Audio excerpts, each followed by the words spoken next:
So when we find a census record, we want to take a look at it and see if it is for our ancestor. I'm going to zoom in on the left-hand side and look down the list of names. This one we're looking for is for Fawn Moore. So here is the Moore family, and we can see that the father was Ivan, the mother Abigail, daughter Gwen, daughter Fawn, and son Guy. And they have Uncle Elmo living with them too. So Fawn was a 5-year-old daughter at the time. So this is our ancestor. We're glad we found her.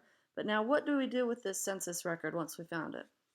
What we want to do is go back to the previous website page, to this box that popped up, and click Review and Attach Record. And this is going to link this census record as a source to our ancestor on the family tree, so we can find it again in the future, and other people who are trying to do research about this ancestor can find this information too.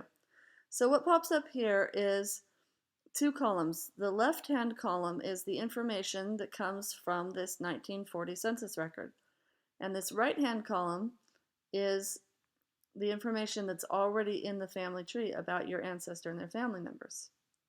So we scroll down to Fawn, and it says we have the option here to add this information from the census record that she was living in 1940 in Loa, Wayne, Utah, and click Add, and that will add that to the family tree. And then we have the option here to tag the events, which means that this source for the census record will be linked to these life events on Fawn's person page on the family tree, because the census tells us what her name was, when she was born, and what her gender was. So we want to link the source to all those pieces of information. So we click Attach, and then you have the option to review the siblings and the other people who were living in the census record and choose to add that information if you'd like.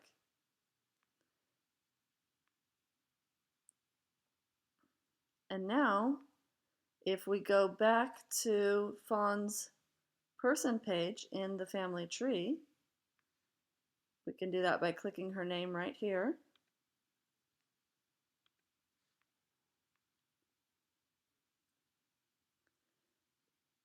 Take a look at sources right here. And there are a few different sources, and the very first one on the top is the census record that you found. You just created this source and attached it, and if anyone wants to find more information, they click View Source, and they can go directly to see the census record.